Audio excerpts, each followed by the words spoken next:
3 invités avec nous chaque soir pour décrypter les mouvements de la planète marché. Thierry Leclerc est avec nous ce soir, le président fondateur d'AlphaJet Fair Investors. Bonsoir Thierry. Bonsoir Grégoire. Merci beaucoup d'être là. Merci à Pierre-Alexis Dumont d'être à nos côtés également ce soir. Bonsoir Pierre-Alexis. Vous êtes directeur actions et convertibles de Groupama Asset Management. Et à nos côtés également Adil Amor qui est avec nous pour sa première participation dans cette émission. Bonsoir Adil. Bonsoir Grégoire. Ravi de vous accueillir. Vous êtes directeur général de Shelter Prince Gestion.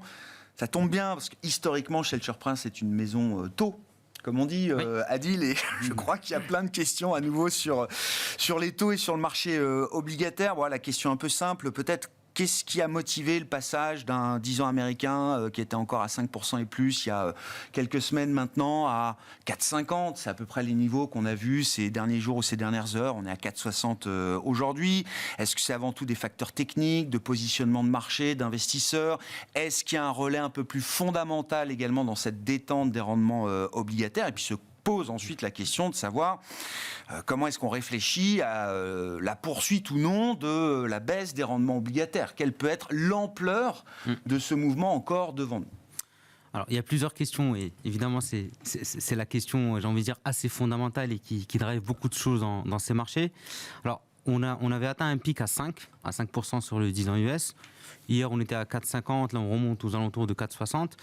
Pour nous, chez Shelter, cette détente, elle est majoritairement due, évidemment, à un ton de la Réserve fédérale américaine. Un ton qui était passé, on va dire, un petit peu dovish. Pas de pivot, on y reviendra, c'était pas vraiment le sujet, mais en tout cas une pause dans sa politique monétaire. Et ce qu'on constate forcément depuis le discours d'hier soir, eh ben, un ton un tout petit peu plus hawkish, un volet encore plus data dependent. C'est le fameux mot qui gêne beaucoup d'investisseurs, parce que data dependent, ça veut dire quoi? Ça veut dire que dès qu'il y a un chiffre, on agit. Si on est dans une posture qui est, on va dire, similaire à celle-ci, c'est que forcément on induit de la volatilité. Et le marché obligataire, crédit, action, bref, tous les marchés cotés détestent la volatilité. Donc ça, c'est un point qui est assez essentiel. Maintenant, on va dire sur l'ampleur et l'amplitude de la poursuite ou de la hausse finalement du 10 ans américain.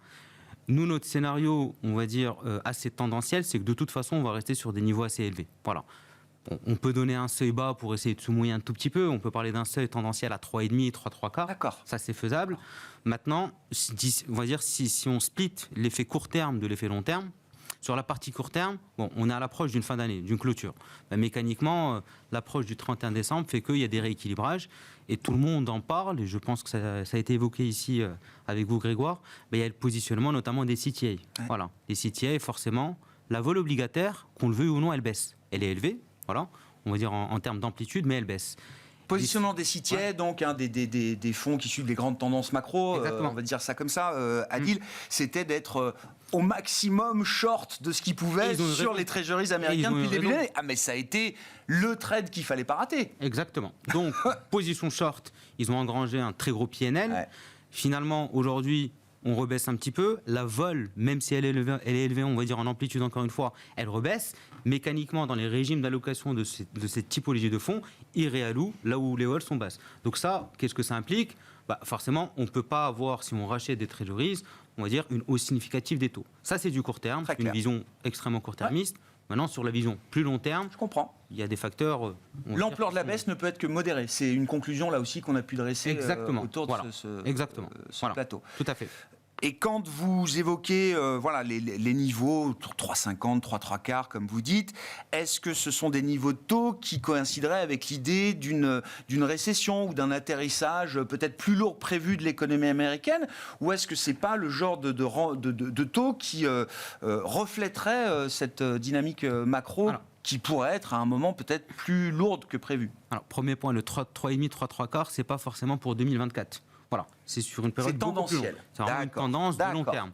Maintenant, nous, chez Shelter, et moi à titre personnel aussi, évidemment, je ne crois pas à un scénario de récession. Après, ça dépend ce qu'on appelle récession. Je ne suis pas économiste, mais on va dire un scénario catastrophe. Aujourd'hui, aux États-Unis, on n'y croit pas une seconde. En Europe, on peut appeler ça récession, on l'appelle comme on veut. Mais in fine, ça veut dire qu'on est autour de zéro. Voilà. Ouais. C'est le constat aujourd'hui qu'on a. Moi, le point qui est assez crucial, notamment sur le marché américain obligataire, il y a beaucoup de choses à financer.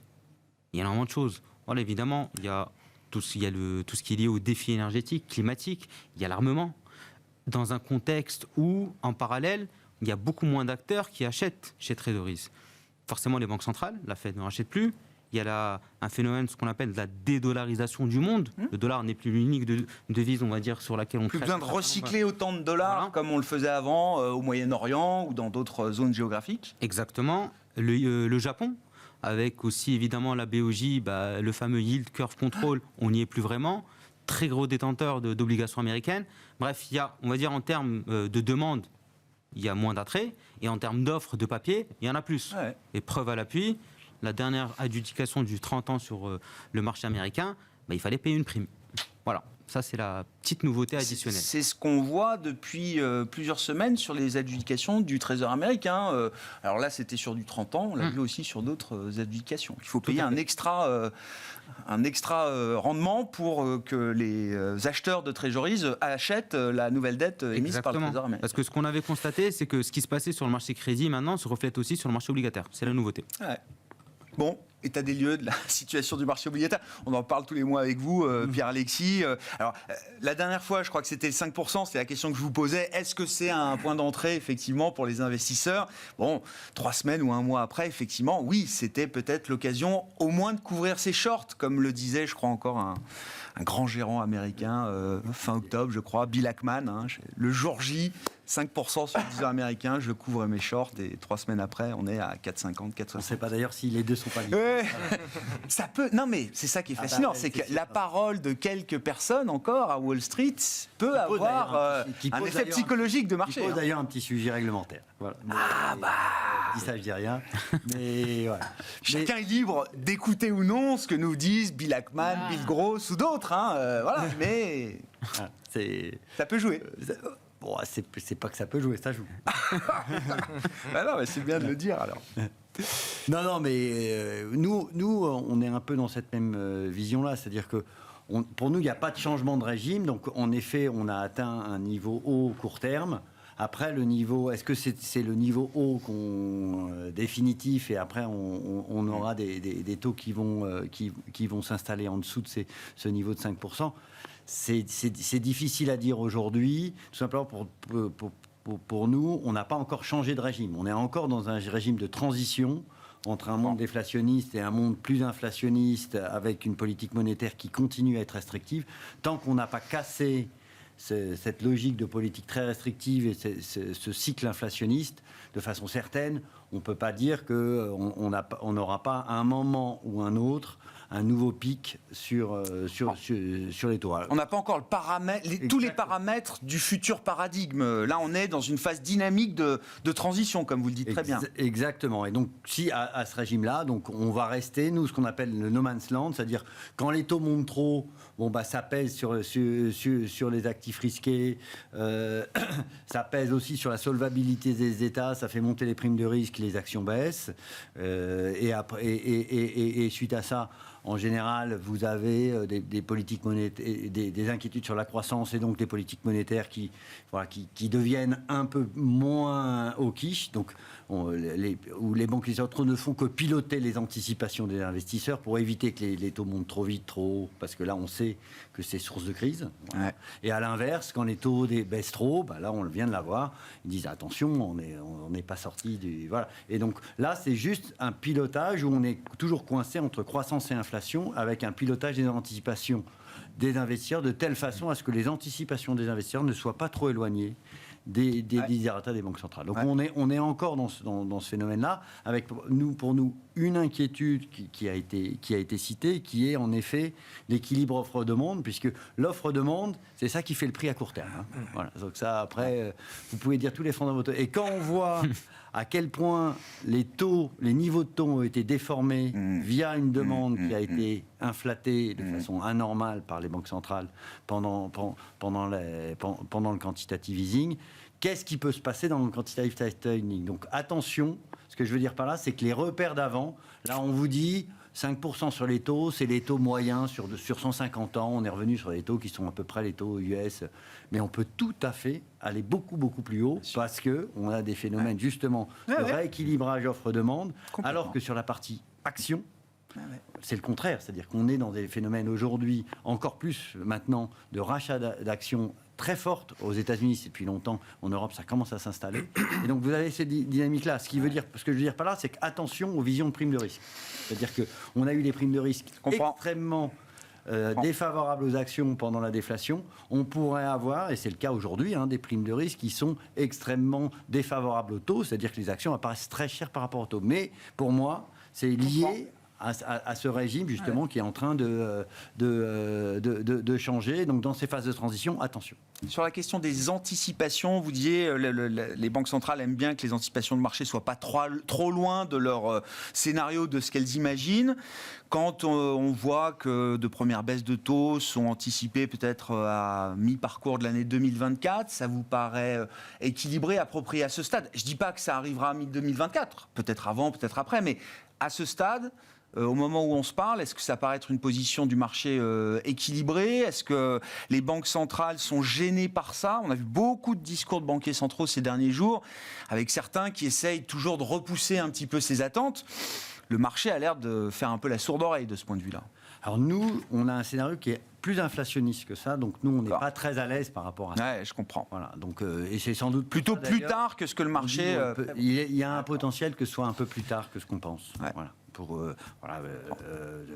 Tout simplement parce qu'on constate que on sous-estime le côté résilient du cycle.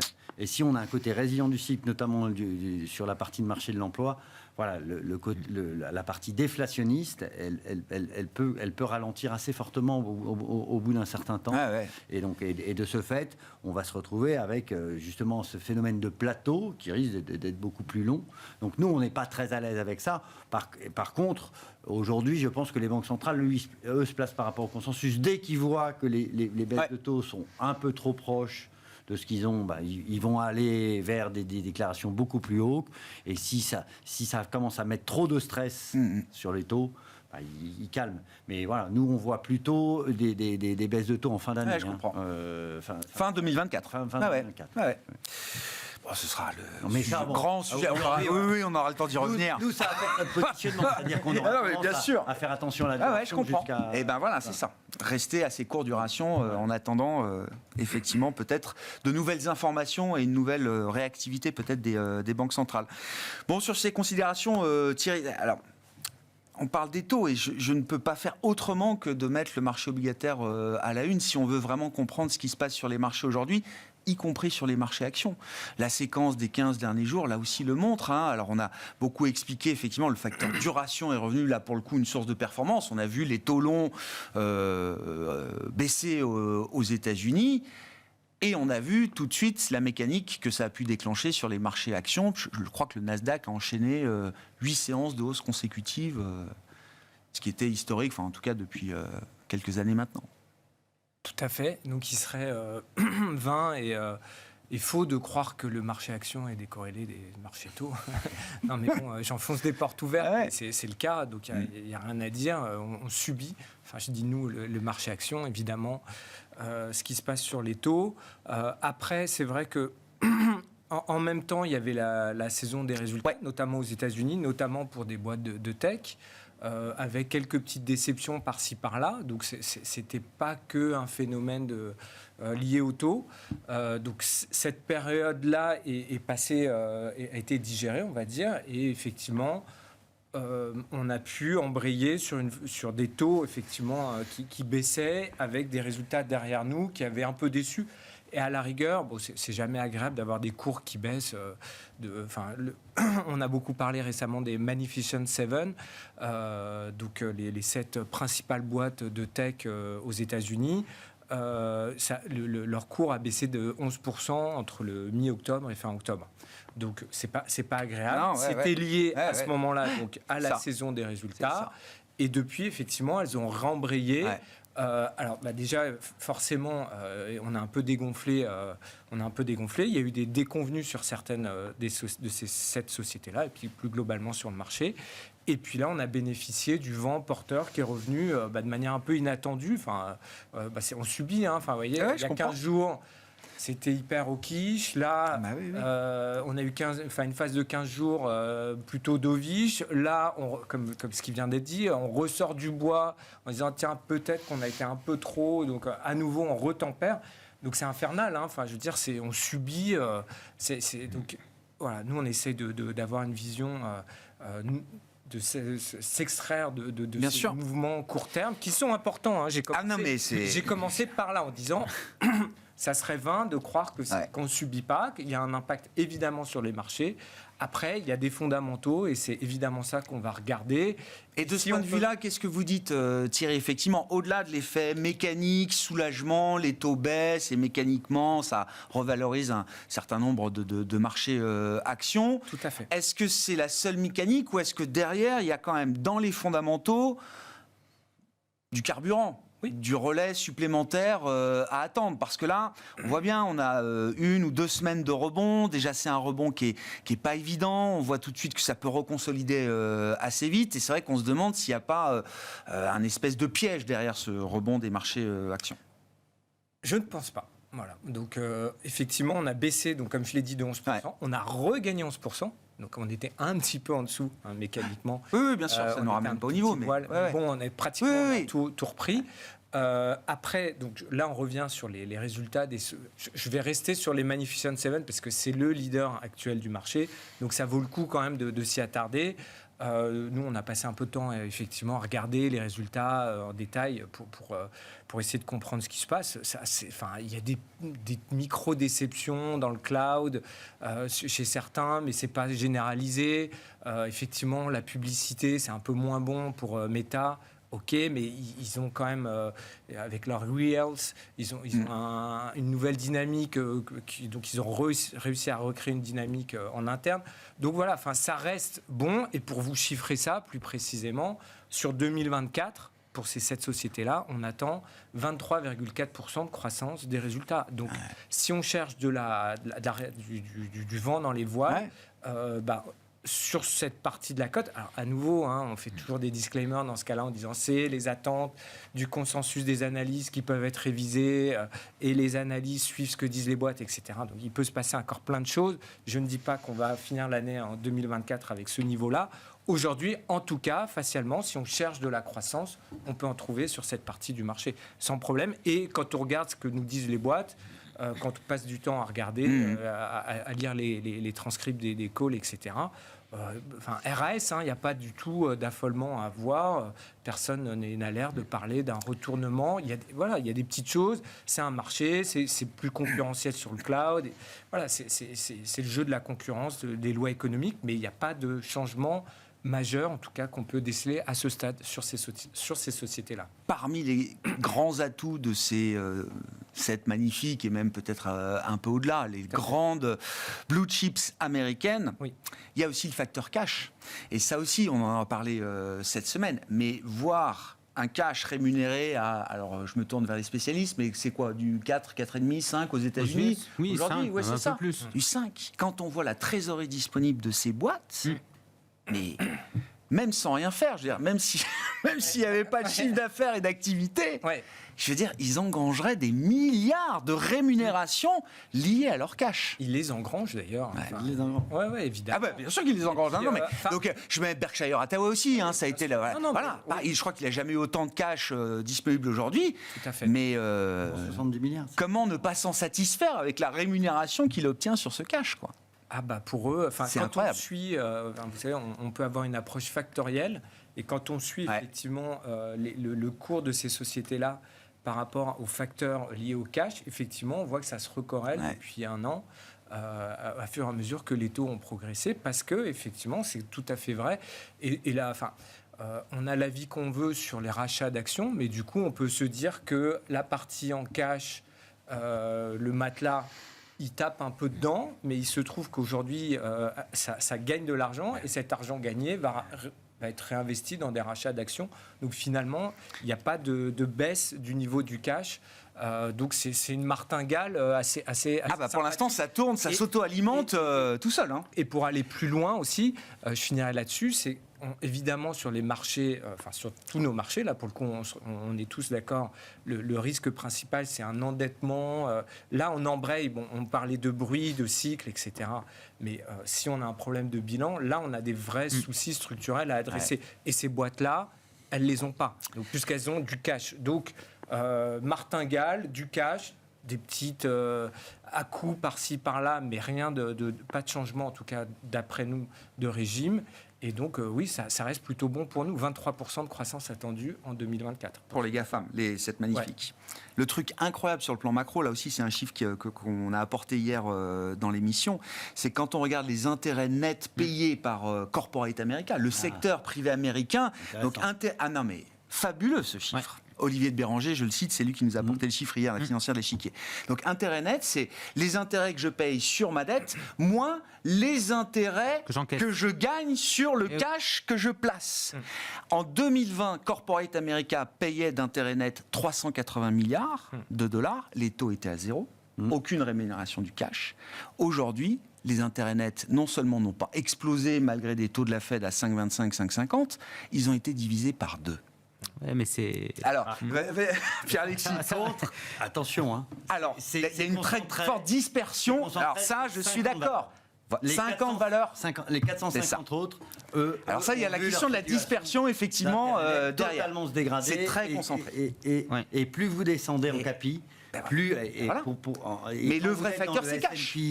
Je suis cash, je suis apporteur de liquidité, je suis rémunéré et pas de problème. Et donc, vous dites ça concerne 50 valeurs. Ah mais bien sûr, bien sûr. Ça concerne 10% des valeurs. Mais le chiffre macro est dingue, je trouve. Ouais, mais ça, si je peux me permettre juste un commentaire sur ce volet-là.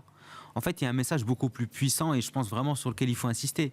Tout le monde a l'impression que, ok, bon, il y a 300, 400 BP de hausse des taux, on l'appelle comme on veut, on met le chiffre qu'on veut. C'est énorme. Mais est-ce que les boîtes, elles ont ces 300 BP qui sont impactés dans leur financement? La réponse est non, parce que la hausse a été extrêmement rapide. Et donc on a tendance à imaginer, ça pourra faire la transition avec le marché crédit, que finalement, mince, les charges financières ont augmenté de 300 points de base.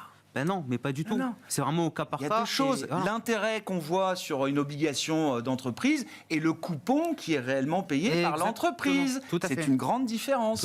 Tout à fait. Ouais. Et après, sur ce volet-là, il faut distinguer l'Europe des US. L'Europe, majoritairement, à la louche, c'est à peu près 2/3 du financement bancaire qui est à taux variable. Le reste, les marchés. Ça, c'est en Europe. Aux US, c'est l'inverse. Forcément, aux US, en Europe, c'est un peu plus marqué, la hausse des taux. On est indexé. Mais encore une fois, et je te rejoins, il ne faut pas généraliser. Toutes les boîtes ne sont pas dans le même silo, c'est tout. Oui, bien sûr. Non, il faut. On a des marchés de plus en plus dispersés. Non, mais bien sûr. Le marché était étiré, effectivement, autour de cette question de la liquidité du cash. Dans les publications, il y a eu des vraies différences entre des sociétés qui commencent à être entre guillemets en détresse financière, ou en tout cas où on voit des free cash flow en manque de liquidité, qui s'effondrent assez rapidement et plus rapidement que prévu. Et à l'inverse, vous avez les gros leaders qui, pour l'instant, c'est le contraire. Et eux, ils ont un effet net, c'est-à-dire que c'est comme les banques aujourd'hui. C'est la martingale, comme disait Thierry, c'est exactement ça. Leur endettement est à taux, souvent, pour les gros, souvent, ils font appel au marché, donc il y a du taux fixe.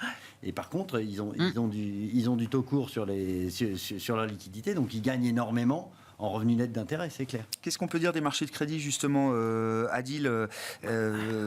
Est-ce qu'il y a où est-ce que vous voyez de la complaisance et où est-ce que vous voyez de la valeur, pour dire les choses simplement? Marché crédit, moi j'ai envie de dire, je vais être très direct. C'est quand même punitif que de ne pas regarder le marché crédit aujourd'hui. À un moment donné, il faut juste être cohérent et lucide. En fait, le raisonnement qu'on a avec nos clients et nos partenaires, c'est de dire, bon, vous avez du cash, vous pouvez le placer, en cash. Très bien, vous êtes rémunéré. Et après, vous avez toute la structure de capital. Le marché action, on pourra en reparler, mais bien sûr qu'il y a des choses à faire. Mais le marché crédit, aujourd'hui, c'est là où on a le plus le droit de se tromper. Vous vous rappelez, on avait évoqué dans une émission le fameux droit à l'erreur. Passionnant. Voilà. Bon, là où il y a de la valeur, l'investment grade, donc les meilleures qualités de crédit, il y a une petite rémunération, mais ça, j'ai envie de dire, la problématique typiquement en Europe, c'est qu'on embarque mécaniquement de la duration. Et on n'a pas forcément envie d'être très long aujourd'hui en duration, même en Europe ou aux États-Unis d'ailleurs. Bon, après, le problème, c'est que les taux bougent beaucoup. Donc, si on baisse de 30 points de base, ça change. Si on prend 50 BP, là, on va se mettre long duration. Bon, ça, c'est un premier volet. Mais aujourd'hui, nous, vraiment, ce sur quoi on travaille énormément, c'est le marché au rendement, le high yield. Le high yield, pourquoi? Parce que déjà, c'est une duration qui est assez courte. 3 ans, 4 ans, c'est les boîtes qu'on finance sur le haut rendement. En général, 3-4 ans, on arrive à avoir une prédictibilité assez fine, des free cash flow et de la capacité à convertir de l'exploitation en cash. Encore une fois, cash. C'est le terme qu'on répète à chaque fois. Et quand on voit typiquement que sur, par exemple, du WB en Europe, on peut avoir 6, 7, 8% même des fois, hein. Il y a des noms même en WB, voilà, on arrive à avoir du 8, du single B, 6, 7%. À un moment donné, si on a des boîtes qui sont résilientes et qui arrivent finalement à impacter l'inflation parce qu'il y en a eu et qui ont des charges fixes qui sont sous contrôle, forcément, il y a énormément de choses à faire. Et c'est un risque-rendement qui vaut le coup, par exemple, par rapport à des entreprises investment grade? Je pense, parce que en fait, il faut raisonner. Nous, notre approche sur le rendement, elle est assez proche finalement de l'approche bancaire. Je m'explique. Un investisseur en haut rendement, imaginons qu'il engrange 7 de rendement, voilà, 7% par an. Au pire des cas, s'il a 1, même 2% de son portefeuille qui fait défaut, ce qui n'est pas bon, à la fin de l'année, il se retrouve avec 5. Voilà. Qui en Europe est supérieur à la rémunération du cash. Et si ça se passe bien, comme en 2023, qu'est-ce qu'on a? On encaisse le rendement, mais en plus, on a un resserrement des spreads de crédit depuis le début de l'année, et on a une volatilité qui baisse mécaniquement, parce qu'il ne faut pas oublier, quand les rendements montent, la volatilité du marché obligataire baisse, parce qu'on engrange du coup. Je comprends, Voilà. Donc, cette classe d'actifs, à un moment donné, moi je dis que c'est un peu l'alternative au marché action. Et je reviens à votre histoire d'offre-demande, enfin la perspective d'avoir quand même des besoins de refinancement, des murs, on appelle ça des murs de refinancement qui arrivent. Alors là aussi, ça dépend entre les large caps, les small caps, tout le monde n'est pas logé à la même enseigne, etc. C'est pas quelque chose qui vous inquiète, mais j'allais dire pour les indices high yield, plus que pour certains émetteurs spécifiques, hein, j'entends. Mais... Non, pour les indices, en fait, le mur de refinancement, ça c'est le terme, je pense, dont on parle au moins 50 fois par jour. Donc ça, forcément, c'est assez facile. A priori, il est en 25 ou en 26. Voilà. Ouais, encore une fois, ça dépend. En 24. Et ça dépend des boîtes, ça dépend des zones. Mais normalement, les taux, ils ne vont pas rester au niveau d'aujourd'hui. Et il ne faut pas oublier un élément technique qui est assez important. Le marché du haut rendement en Europe. En fait, ça fait 5 ans qu'en termes de taille, il a baissé d'à peu près 100 milliards. Alors que le marché des leverage loans, qui lui est un peu plus en difficulté, a augmenté de 100 milliards. Si on a des investisseurs qui se disent, tiens, moi, pour mon risque un peu assez pushy, je veux faire du crédit, il y aura plus de demandes face à un supply qui a baissé. Je comprends. Donc voilà, il y a aussi un peu de technicité dans l'histoire. Sur la partie crédit, est-ce qu'il y a des points particuliers? Est-ce qu'il y a encore des choses intéressantes à capter, hein? Le rendement, là, effectivement, attire forcément les investisseurs maintenant. Je vous disais en préambule que ça fait 10 ans que les gérants de taux et crédit attendent leur moment. Et ça y est. Leur moment. C'est pour ça qu'on sourit, je pense. Voilà. Donc non, mais nous, il y a, pour être très franc, il y a de la part des clients un fort retour d'intérêt sur ces dynamiques taux et crédit. Hein, c'est bien naturel. Et oui, il y a plein de choses à faire. Voilà. Pourquoi? Parce qu'il y a ne pas oublier aussi que c'est un marché qui est très, très sensible à la liquidité. Et donc, vous avez aussi beaucoup d'inefficiences liées à des structures de capital qui, nous on met beaucoup en avant un type de dette qui s'appelle la dette hybride, par exemple, qui semble avoir qui pour nous a un intérêt. Et pourquoi? Parce que comme la liquidité, et aujourd'hui on est dans des phases de retrait de liquidité, vous avez des phénomènes sur ces marchés-là, et c'est pareil sur les hauts rendements, où la baisse de la liquidité fait que vous avez des prix qui sont extrêmement attractifs à moyen long terme, hein, si vous êtes un investisseur patient. Et vous avez sans doute la même chose aussi sur les petites et moyennes valeurs actions. Voilà. Parfait. Mais aujourd'hui, la liquidité, on n'a eu aucun problème de liquidité pendant 10 ans. Voilà. Donc il n'y a pas eu de problème de liquidité, il y avait des liquidités partout. Là, on revient dans le monde d'avant. Hein. Et là, la liquidité et autres, donc il y a des risques, qui seront des risques financiers, on va avoir une problématique assez rapidement de risque de solvabilité. Donc, attention, il ne faudra pas mettre un pied de côté, mais par contre, en effet, vous allez retrouver un pricing de la liquidité beaucoup plus conforme à l'historique. Donc attention, ce que je veux dire par là, c'est que tous les actifs non liquides, ils avaient peu de primes, on pourrait avoir plus de primes avant. Et donc le fait d'être sur des marchés organisés... On avait même une prime d'illiquidité. Le private equity était mieux valorisé que les comparables sur des marchés boursiers ultra liquides et liquides en permanence. Ben oui, c'est ce que je vous dis. Et là, aujourd'hui, le fait... Et donc, on a eu peu d'intérêt pendant longtemps sur les marchés organisés, où on l'a vu, hein, c'est vraiment les actifs privés non liquides qui ont gagné énormément d'actifs si on regarde un peu les flux. Là, aujourd'hui, voilà, le fait d'avoir un marché organisé et qui vous permet de sortir, voilà, ça retrouve, ça va se payer. Mais bien sûr. Mais on a vu UBS qui a émis ses nouvelles hybrides hier, et visiblement, alors demande phénoménale, mais ils ont accordé une petite prime de rendement par rapport à des comparables qu'on pouvait trouver sur le marché. Et ça marche. 26 milliards de demandes. Ouais. Donc là, il y avait de la liquidité. Mais rémunéré à 9 3 quarts ou 9,50, je sais pas. Mais ça, c'est magique, parce que je rappelle quand même ce qui s'est passé sur les AT1, et on voit bien qu'à un moment donné, on retourne à la normale. Voilà. On a fait l'histoire.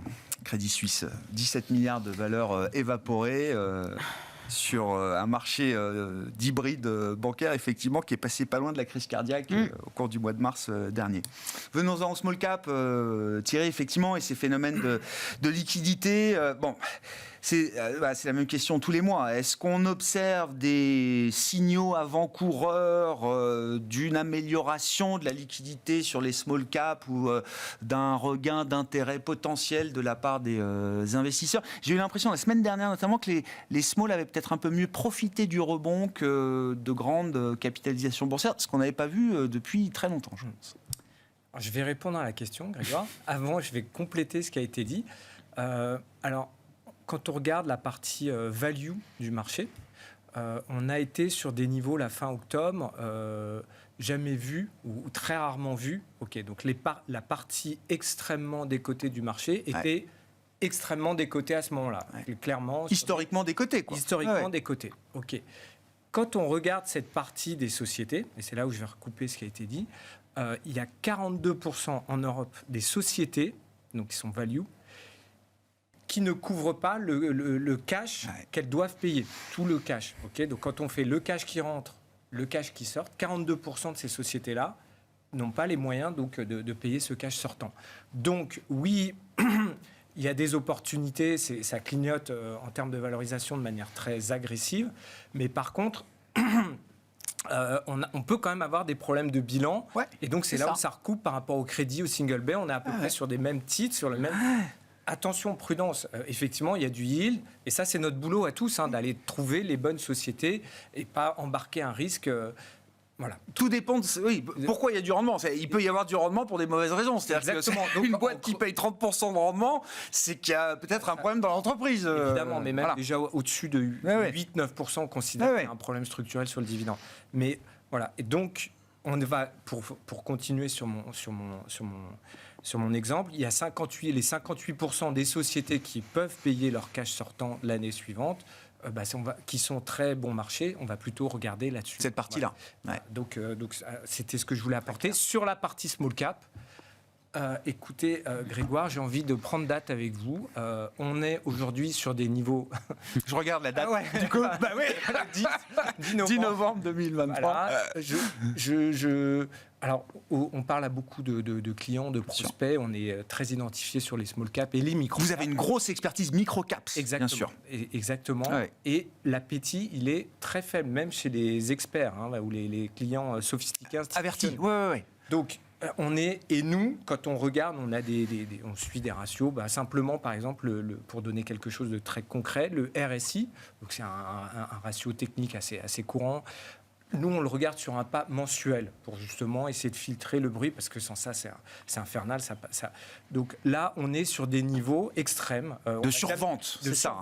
On est à 24. On n'a jamais eu le précédent point bas, c'était 30.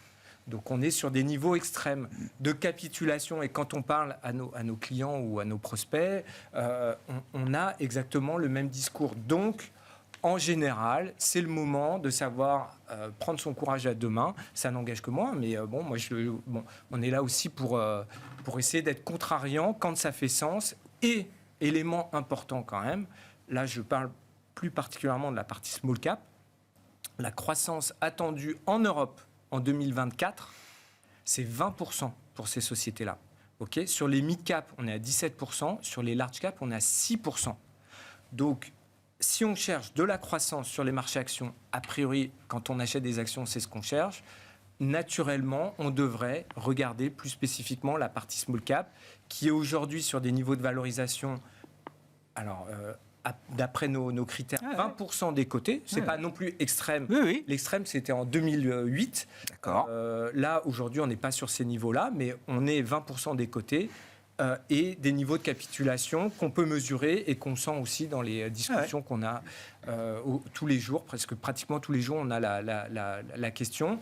Donc, si ça n'engageait que moi, je dirais à tout le monde d'être contrariant et d'aller acheter cette classe d'actifs parce qu'il y a de la croissance, il y a des fondamentaux qui sont, pas de manière générale, mais qui sont solides pour beaucoup de ces sociétés-là. Donc il faut y aller. Oui, vous êtes le deuxième cette semaine, Thierry. Non mais écoutez, Grégoire, Eric venait cette semaine, après des mois où je lui posais la question, il me disait non, moi pour l'instant j'y touche pas. Là, cette semaine, d'accord. Je pense qu'il suit à peu près le même raisonnement de vous. Il dit oui, c'est peut-être le moment quand même là cette fois de. Évidemment, le bémol. Et puis la saisonnalité, fin d'année, début d'année, ça peut être aussi favorable janvier, à des segments de marché très en retard aussi. Les allocataires très vont se dire décotés. qu'est-ce qu'on fait cette année. Enfin, ils n'attendent pas janvier, ils se posent la question avant, mais en général, les flux arrivent en janvier. C'est pour ça qu'on a un effet d'ailleurs mécanique, l'effet janvier.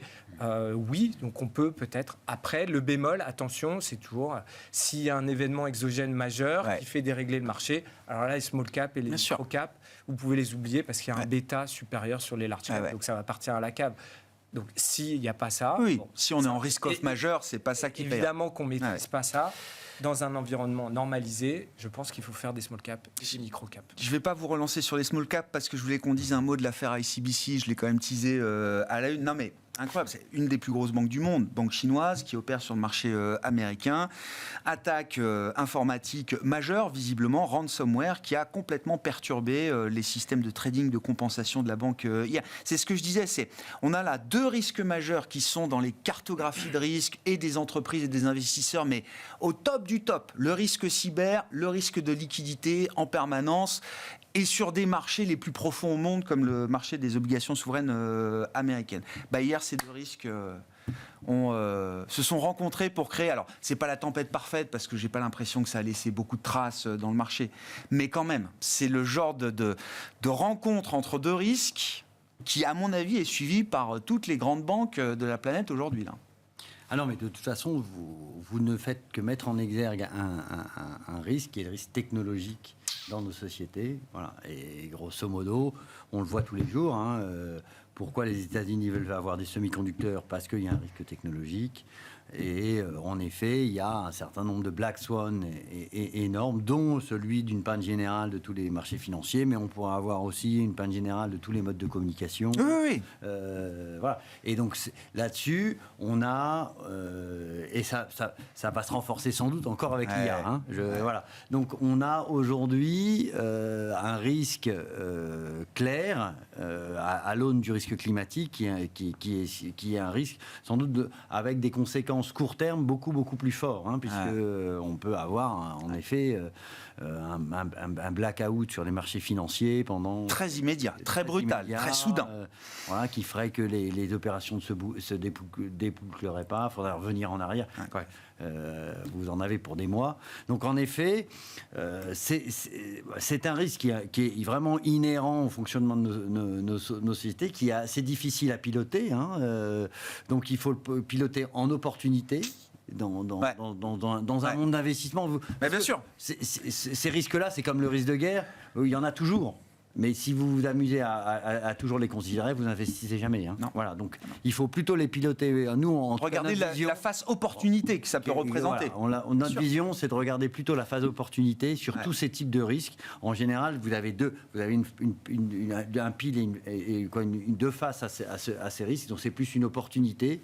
Voilà. Après, en effet, ça peut vraiment être un facteur majeurs. Et Ah oui, je pense quelques que là, sociétés ouais. qui ont eu des Non, parce que des risques très, très cyber, forts, on en hein. a eu, des risques de liquidité sur les marchés, on en a en permanence, mais là, d'avoir la rencontre des deux, je trouve que c'est assez emblématique quand même de cette montée des risques. Donc, en effet, sur les taux américains, sur le change, ça pourrait être catastrophique, hein, ça, on est bien d'accord. Et je me souviens aussi de Jamie Dimon, JP Morgan, qui rappelle toujours qu'il est, et c'est non pas ni Google, ni Apple, ni Amazon, qu'il est le premier employeur d'IT au monde.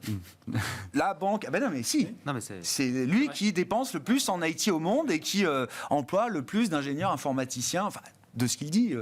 Ça date de quelques années, mais ça doit peut-être être encore vrai aujourd'hui. Je pense qu'il l'avait même répété lors de sa dernière conférence, il me semble. Non, mais je rajouterai juste un point par rapport à ça.